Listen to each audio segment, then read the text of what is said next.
स्वागत करता हूं सभी साथियों का भारतीय विजन क्लासेस में। सभी साथी आज के जो टॉपिक है महत्वपूर्ण टॉपिक से जुड़ जाएंगे। साथियों, जो भी साथी जेएसएससी सीजीएल 28/1/2024 की परीक्षा दिए हैं वे आज की क्लास से जुड़ जाएंगे। जिनका सीजीएल में पेपर 2 हिंदी लिए थे तो 1 से लेकर 100 तक जितने भी प्रश्न हैं सभी प्रश्नों को देखेंगे और आप मिला लेंगे कि आप कितना सही किए हैं। तो एक एक प्रश्न पर चलते हैं। यह जो प्रश्न है जेएसएससी सीजीएल का जो पेपर 2 हिंदी, जिनका हिंदी होगा वही सिर्फ इस वीडियो को देखेंगे, मिला लेंगे कितना आप सही किए। और जिनका 4 तारीख को भी परीक्षा है और आगामी कभी परीक्षा होने की संभावना है, अगर आप जेएसएससी झारखंड पुलिस की तैयारी कर रहे हैं या फिर आप सहायक आचार्य की तैयारी कर रहे हैं, अगर पेपर 2 हिंदी लिए हैं तो आप भी देख लें कि किस प्रकार परीक्षा में पेपर 2 हिंदी की परीक्षा में किस प्रकार प्रश्न आते हैं। तो सभी प्रश्नों को हम एक एक करके देखेंगे। यहाँ पहला प्रश्न है, निराला की वह तोड़ती पत्थर किस वाद से, कविता जो है किस वाद से संबंधित है? इसका सही आंसर है प्रगतिवाद। गाल बजाना मुहावरे का सही अर्थ क्या है? दूसरा प्रश्न है, गाल बजाना मुहावरे का सही अर्थ क्या है? तो गाल बजाना मुहावरे का सही अर्थ है सेखी बघारना। अगला है, जहां उपमेय में उपमान का निषेध रहित आरोप हो तो वहां कौन सा अलंकार होता है? तीसरा प्रश्न है, जहां उपमेय और उपमान का निषेध रहित आरोप हो वहां कौन सा अलंकार होता है? तो याद रखिएगा रूपक अलंकार होता है। कौन सा अलंकार होता है? रूपक अलंकार होता है। अपना आंसर मिला लेंगे कि आप कितना सही किए, क्योंकि सबको आंसर शीट भी कार्बन कॉपी के द्वारा मिल चुका है तो उसमें आप अपना आंसर भी मिला लेंगे। अगला, ठाकुर का कुआं कहानी में यह कथन किसका है? हम तो मर भी जाते हैं तो कोई द्वार पर झांकने नहीं आता। यह जो कथन है यह जोखू का है। किनका है? जोखू का है। गंगी का जो पति जोखू है उसका यह कथन है, हम तो मर भी जाते हैं तो कोई द्वार पर झांकने नहीं आता। अगला प्रश्न है, प्रश्न नंबर 5, हमीर रासो को आचार्य रामचंद्र शुक्ल ने किस प्रकार का काव्य माना है? तो इसे उन्होंने अपभ्रंश काव्य माना है। अगला प्रश्न है प्रश्न नंबर 6, आगामी किस प्रकार का विशेषण है? तो आगामी जो है, आगामी आपका संख्यावाची विशेषण है, जिसे कहते हैं आगामी वर्ष यानी अगले वर्ष। अगले वर्ष कहते हैं ना, तो आगामी जो है वो संख्यावाची विशेषण है। अगला, किस देश के सभी लोगों को किसी देश के सभी लोगों की भाषा को क्या कहा जाता है? तो राष्ट्रभाषा कहा जाता है।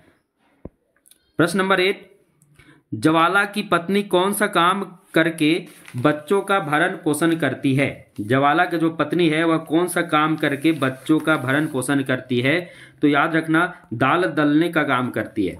तो सभी आंसर मिलाते जाएंगे। अगला, डॉक्टर नगेंद्र ने भक्ति काल कब से कब तक माना है? तो यहाँ जितना भी विकल्प दिया हुआ है इसमें एक भी विकल्प मुझे लगता सही नहीं, तो इसका सही आंसर होगा विकल्पों में से कोई नहीं, क्योंकि उन्होंने 13वीं शताब्दी से लेकर 17वीं शताब्दी तक क्या माने थे? तो भक्ति काल माने थे। 14वीं शताब्दी ना, तो 14वीं शताब्दी से लेकर 17वीं शताब्दी तक की जो काल थी उसे उन्होंने भक्ति काल कहा था। तो इसमें विकल्प में एक भी सही नहीं है। अगला प्रश्न है, तुलसीदास ने विनय पत्रिका में कौन सा भाव प्रकट किए हैं? तो दैन्य भाव प्रकट किए, दीनता की भाव प्रकट किए हैं। अगला प्रश्न है, आचार्य मम्मट ने कितने काव्य प्रयोजन माने हैं? तो आचार्य मम्मट ने 6 काव्य प्रयोजन माने। कितने काव्य प्रयोजन माने हैं? तो 6 काव्य प्रयोजन माने हैं। प्रश्न नंबर 12, भगवान मेरी रक्षा करो, इस वाक्य में किस कारक की विभक्ति का प्रयोग है? तो संबोधन कारक विभक्ति। प्रश्न नंबर 13, पानी में कुछ है, प्रस्तुत काव्य में प्रस्तुत वाक्य में कुछ किस सर्वनाम का उदाहरण है? तो अनिचयवाचक सर्वनाम, अनिचयवाचक सर्वनाम। अगला प्रश्न है, प्रसाद की कृति आंसू किस प्रकार का काव्य है? तो प्रसाद की कृति आंसू जो प्रबंध काव्य है। कौन सा काव्य है? तो प्रबंध काव्य है। अगला प्रश्न है, आचार्य मम्मट ने रुक जाइएगा। हाँ, अगला प्रश्न है, राग दरबारी उपन्यास का कौन सा पात्र आदि से अंत तक मुख्य केंद्र में बने रहते हैं? तो रंगनाथ, क्योंकि इन्हीं के आने से कहानी की शुरुआत होती है और इनके जाने से क्या होती कहानी, राग दरबारी का जो कथा है उसका अंत भी हो जाता है। अगला, मित्रता किस प्रकार की संज्ञा है? तो भाववाचक संज्ञा है। 17 नंबर क्वेश्चन, चंद्रावली नाटिका का मूल विषय क्या है? तो प्रेम का आदर्श। निम्न में कौन सूफी शाखा के कवि है? तो मंझन।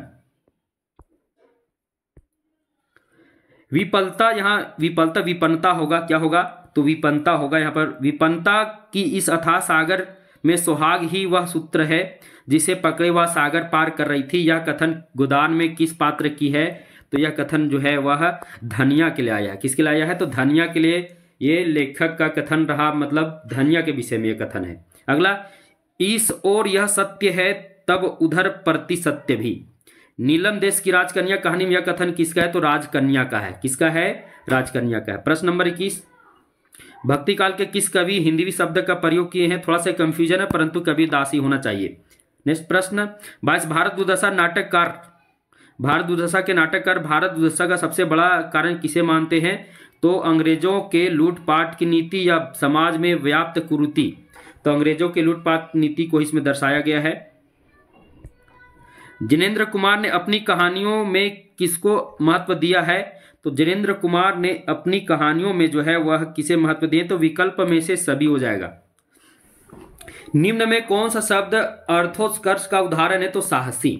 प्रश्न नंबर 25, विद्यापति ने अपनी रचनाओं में किस प्रकार की भक्ति की है? तो ये थोड़ा सा कंफ्यूजन प्रश्न है, इसे आप मिला लेंगे।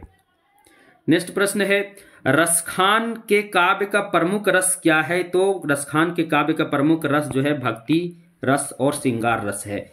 ऐसे शब्द जिसकी व्युत्पत्ति का पता नहीं चलता, प्रश्न नंबर 27 है, ऐसे शब्द जिसकी व्युत्पत्ति का पता नहीं चलता परंतु आवश्यकता अनुसार भाषा में प्रयुक्त किए जाते हैं, उन्हें क्या कहा जाता है? तो ये देशज शब्द है, उसे देशज शब्द कहा जाता है। अगला, मोहन राकेश किस प्रकार के कहानीकार है? तो मोहन राकेश जो है वो किस प्रकार कहानीकार हैं? तो सामाजिक आर्थिक शोषण से जुड़े हुए कहानीकार हैं। प्रश्न नंबर 29, पंत जी को रहस्यवादी कवि क्यों माना जाता है? तो पंत जी को रहस्यवादी कवि इसलिए माना जाता है, यहाँ पर प्रकृति के प्रति सहज जिज्ञासा भाव के कारण, काव्य में श्रृंगार रस की अभिव्यक्ति के कारण। तो इसमें जो है प्रश्न इसे भी आप देख लेंगे क्योंकि यहाँ पर दोनों ऑप्शन लगभग एक जैसा लग रहा है। लोगों में उदात्त भाव के कारण, तो इसे भी आप मिला लेंगे। नेक्स्ट है, कमलेश्वर जी की कहानियां का मूल स्वर क्या है? रहस्यवाद, प्रगतिवाद, गांधीवाद या आशावादी? तो इसका सही आंसर होगा प्रगतिवाद। क्या होगा? प्रगतिवाद। झिंगुर सिंह गोदान उपन्यास में किस रूप में दर्शाया गया है? तो गांव के महाजन के रूप में। किस रूप में दर्शाया गया है? तो गांव के महाजन के रूप में।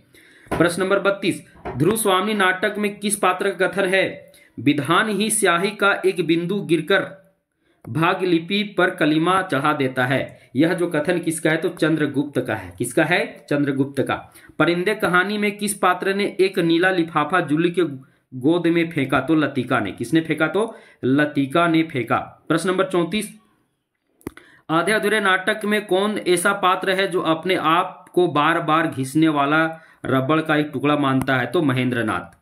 नेक्स्ट, रचनात्मक भाषा क्या होती है? तो व्याकरणबद्ध होती है, एकदम शुद्ध होती है। नेक्स्ट प्रश्न नंबर 36, निम्न में से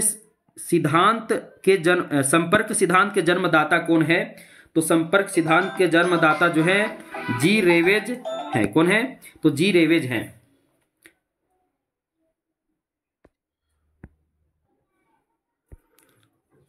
पंडित कामता प्रसाद गुरु ने संज्ञा के कितने भेद माने हैं? तो 5 भेद माने। सभी प्रश्न मिला लेंगे, कितना आप सही कर रहे हैं। अगला प्रश्न, उपर्युक्त पंक्ति रामधारी सिंह दिनकर की कविता है, पूरा पंक्ति को पूरा करना है। क्या करना है? रसवती भूधारा मनुज का श्रेय नहीं यह विज्ञान कटु अग्रे। इसे भी आप मिला सकते। इसका तुक अगर आप मिलाते तो तुक से पता चल जाता है इसमें क्या आएगा, तो मनुज का श्रेय आएगा। अगला 39 नंबर प्रश्न है, जो पढ़ेगा सो आगे बढ़ेगा। आप सर्वनाम पढ़े होंगे, सर्वनाम में देखिए संबंधवाचक जो सर्वनाम होता है उसमें एक दो शब्दों को क्या होता है, एक दूसरे से संबंधित होते हैं, एक शब्द का दूसरे से संबंध होता है। तो जो पढ़ेगा सो आगे बढ़ेगा, तो संबंधवाचक सर्वनाम है। अगला, भारत दुर्दशा नाटक में मदिरा किसकी कन्या? तो सोम की कन्या है। किसकी कन्या है? सोम की कन्या है। बिहारी सतसई की मूल प्रवृत्ति क्या है? तो बिहारी सतसई की मूल प्रवृत्ति श्रृंगार है। नेक्स्ट प्रश्न है, प्रश्न नंबर 42 है, राग दरबारी उपन्यास किस शैली में लिखा गया है? राग दरबारी जो उपन्यास है वो किस शैली में लिखा गया है? तो रिपोर्ट ताज शैली। कौन सा शैली? तो रिपोर्ट ताज शैली में लिखा गया है। निम्न उपदेशों में से कौन सा उपदेश कबीर का नहीं है? तो कबीर का उपदेश जो है भगवान के चरणों में अनुरुक्ति, यह उनका उपदेश नहीं है। नेक्स्ट प्रश्न, साकेत के रचयिता कौन है? तो साकेत किनका है? मैथिली शरण गुप्त जी का प्रमुख रचना है साकेत। नेक्स्ट, आधुनिक भारतीय आर्य भाषा और अपभ्रंश भाषा के बीच संक्रमणकालीन भाषा क्या है? तो अवहट है, यानी अपभ्रंश और आधुनिक कालीन भारतीय आर्य भाषा के बीच में अवहट भाषा आता है। अगला, कमल शब्द में कितनी ध्वनियां हैं? तो कमल शब्द में 3 ध्वनियां हैं। कैसे पकड़ना है? क में ध्वनियों को यानी जो मात्राएं हैं, सवर्ण मात्राएं, उनको देखना है। क में एक अ मात्रा है, म भी एक अ मात्रा है और ल में भी एक मात्रा। तो अ एक और अ, फिर एक और अ, कितने अ हो गए? 3 मात्राएं हो गई, तो 3 ध्वनियां। कितनी ध्वनियां हैं? 3 ध्वनियां। नेक्स्ट, वापसी कहानी में गजाधर बाबू के स्वभाव से कैसे व्यक्ति थे? तो बेहद स्नेहकांक्षी थे, यानी वे प्रेम, वो चाहते थे कि प्रेम प्रेम प्रेम ही प्रेम मिले उन्हें। घर जाने के बाद चाहते थे घर में पूरा पारिवारिक प्रेम मिले, परंतु ऐसा उनको नहीं मिल पाया। नेक्स्ट, अभिशप्त कहानी में का कौन ऐसा पात्र है उसकी थाली में? अभिशप्त कहानी का कौन ऐसा पात्र है उसकी थाली में कुत्ता मुंह डाल दे तो उल्टा उसे प्यार करने लगती है?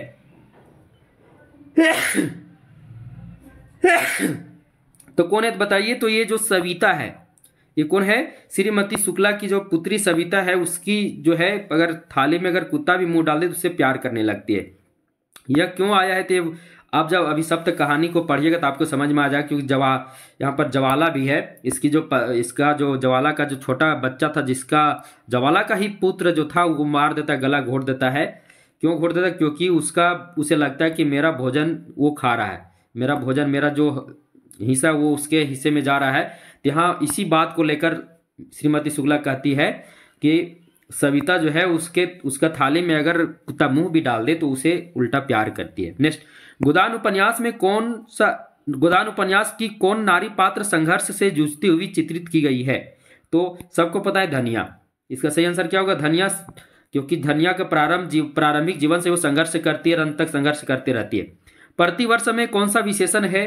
तो प्रतिवर्ष में कौन सा विशेषण है? याद रखिएगा, संख्या व निश्चित संख्यावाची विशेषण है, क्योंकि यहाँ वर्ष जो है, वर्ष को हम गिन सकते हैं। और जहां पर विशेषण में उद्देश्य और विशेषण में जो होता है विशेष और विशेषण होता है, तो जहां भी विशेषण को गिन सकते हैं तो कौन सा होगा? संख्यावाची विशेषण होगा, वो भी निश्चित संख्यावाची विशेषण। नेक्स्ट, हिंदी भाषा के विकास का सही अनुक्रम कौन सा है? तो सबको पता है पाली, प्राकृत, अपभ्रंश, हिंदी। ये बिल्कुल सही आंसर है। अगला प्रश्न है प्रश्न नंबर 52। रामगुप्त अपनी धर्म पत्नी ध्रुवसामनी को किसके हाथ में सौंप देता है? शकराज के हाथ में सौंप देता है। सभी प्रश्न को मिलाते जाएंगे आप लोग। अगला प्रश्न है आधे अधूरे नाटक का प्रकाशन वर्ष क्या है? तो आधे अधूरे नाटक का प्रकाशन वर्ष 1969 ईस्वी है। ठन ठन गोपाल मुहावरे का अर्थ क्या है? तो ठन ठन गोपाल मुहावरे का अर्थ है खाली हाथ होना। क्या आंसर होगा? खाली हाथ होना। अगला प्रश्न है यह आजादी झूठी है, देश की जनता भूखी है। मेला आंचल उपन्यास में यह जो कथन है वो किस पात्र द्वारा नारा लगाया गया था? तो ये कालीचरण द्वारा लगाया गया था। प्रश्न नंबर 56 है राग दरबारी उपन्यास में किस पर व्यंग किया गया है? तो देश की शिक्षा व्यवस्था पर व्यंग किया गया है। नेक्स्ट प्रश्न नंबर 57। जो भाषा अन्य लोगों के संपर्क के काम आए उसे संपर्क भाषा कहते हैं। यह कथन किसकी है? तो भोलानाथ तिवारी की है, डॉक्टर भोलानाथ तिवारी की। प्रश्न नंबर 58। मध्वा कहानी का संदेश क्या है? तो मध्वा कहानी में देखें कथा वाचन करके जीविकोपार्जन करना, यही संदेश इसमें दिया गया है। नेक्स्ट है श्रीलाल शुक्ल को राग दरबारी उपन्यास के लिए साहित्य अकादमी पुरस्कार कब मिला? तो उनको 1969 ईस्वी में मिला। नेक्स्ट प्रश्न है डॉक्टर नगेंद्र और डॉक्टर हरदयाल का संपादित हिंदी साहित्य का इतिहास का प्रथम संस्करण कब प्रकाशित हुआ? यहाँ प्रथम संस्करण की बात हो रही है, तो जो प्रथम संस्करण है उसका प्रकाशन वर्ष 1973 है। कितना है? 1973 है। यहाँ अन्य का भी दिया हुआ है, तो देखिए यहाँ पर ये सभी जो है विकल्प ये नहीं है। 1973 में प्रथम संस्करण आया था। उसके बाद आपको पता होगा कि जो इसका जो 63वां 64वां संस्करण 2018 ईस्वी में आया था। नेक्स्ट प्रश्न है महादेवी वर्मा को किसने हिंदी का विशाल मंदिर की सरस्वती कहा है? तो निराला जी ने कहा है। किसने कहा है? निराला जी ने कहा है। नेक्स्ट प्रश्न है जोखू ने किस प्रकार अपनी प्यास बुझाई? तो मेला गंदा पानी पीकर। नेक्स्ट लड़कपन भाववाचक संज्ञा किससे बनी है? यानी लड़कपन जो है वो भाववाचक संज्ञा किससे बनी है? तो जातिवाचक संज्ञा से बनी, यानी लड़का से लड़कपन बनी। तो लड़का क्या है? तो जातिवाचक संज्ञा है, और लड़का से लड़कपन हुआ है तो ये भाववाचक संज्ञा जो है वो किससे बनी है? तो जातिवाचक संज्ञा से। मेला आंचल में किस पात्र ने कहा था चलितर कर्मकार को न देश से, न गांव से और न समाज से मतलब है। तो सेक्रेटरी साहब ने कहा था। किसने कहा था? सेक्रेटरी साहब में। नेक्स्ट प्रश्न है, प्रश्न नंबर थोड़ा सा कट गया है, मिला लेते हैं। तो यहाँ जो प्रश्न नंबर 65 यानी 65 है, जिस समाज का कोई पद प्रधान नहीं होता, तो ये पूरा पढ़ने की भी आवश्यकता है। आपको पता है जिस समाज का कोई भी पद प्रधान नहीं होता है वो बहुव्रीहि समास होता है। कौन सा होता है? बहुव्रीहि समास होता है। सूरदास किस संप्रदाय के कृष्ण भक्त कवि थे? तो वल्लभ संप्रदाय के कृष्ण भक्त कवि थे, यानी वल्लभाचार्य के शिष्य थे। गोदान उपन्यास किसकी समस्या को लेकर लिखा गया? तो कृषक समस्या को लेकर लिखा गया है।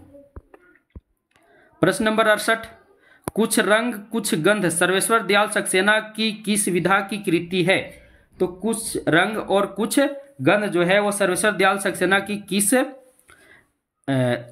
विधा की कृति? तो याद कीजिए, रखिएगा, ये जो इनका है ये यात्रा संस्मरण है। क्या है? यात्रा संस्मरण है।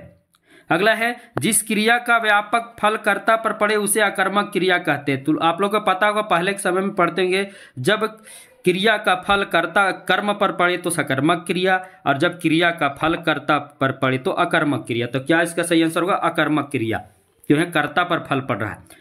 इसमें कौन सा पात्र मिस पाल से कहता है आजकल मिस पाल पहले से स्लिम भी हो रही है? तो जोरावर सिंह कहता है। मेला अचल में डॉक्टर प्रशांत किसका घोर विरोधी है? तो पूंजीवाद का जो है वो घोर विरोधी है। भूषण मूलतः किस रस के कवि हैं? तो भूषण जो है वे वीर रस के कवि हैं। काक का काग में परिवर्तन की दिशा कौन सी है? इसे आप थोड़ा सा मिला लेंगे, कहीं पर देख लेंगे इसका सही आंसर क्या है। नेक्स्ट प्रश्न है, काव्य की अनुभूति व जीवन की अनुभूति में कोई विशेष अंतर नहीं होता। काव्य के संदर्भ में यह जो कथन किस विद्वान ने कहे? तो रिचर्ड का यह क्या है? कथन है। नेक्स्ट, सतीश गधा है, इस वाक्य में कौन सा शब्द शक्ति लगाया गया था? लक्षणा शब्द शक्ति का प्रयोग किया गया है। राग दरबारी के प्रणेता श्रीलाल शुक्ल के अनुसार शिक्षा पद्धति क्या है? तो रास्ते में पड़ी हुई कुतिया के समान है। मधुआ कहानी का कौन सा पात्र कहानी सुनने का शौकीन था? तो ठाकुर जोरावर ठाकुर सरदार सिंह। दिल्ली में एक मौत कहानी किस पात्र ने कहा है? यानी दिल्ली में एक मौत कहानी के किस पात्र में कहा है? बड़े भले आदमी थे दीवान चंद। तो यह किसने कहा है? ये अतुल मावानी ने कहा है। जागो जागो रे भाई सेयत निसी बेस गेवाई, जागो जागो रे भाई। भारत दुर्दशा नाटक में यह जो पंक्ति किसके द्वारा गाई गई है? तो ये भारत भाग्य द्वारा गाई गई है। वापसी कहानी के किस पात्र ने कहा बाबूजी को बैठे बैठे यही सोचता है? तो यह नरेंद्र ने कहा है। किसने कहा है? नरेंद्र ने कहा है। यह कथन कब आया आपको मालूम होगा? यह जो कथन है यह कब आया है? तो जब नरेंद्र की बहन जब खाना बनाती अच्छा नहीं बनाती, नरेंद्र को अच्छा नहीं लगता है, तो नरेंद्र बोलता है कि तुमको किसने खाना बनाने को कहा? तो बोलते कि बाबूजी का क्या है? यह बाबूजी का आदेश है कि खाना मुझे बनाना है। तो बोलते कि बाबूजी को बैठे बैठे यही सोचता है, यानी नरेंद्र का यह कथन है। नेक्स्ट प्रश्न है, मैं साधना करूंगा ग्राम वासनी भारत माता के मेले आंचल तले। मेला आंचल में यह कथन किसका? डॉक्टर प्रशांत का है।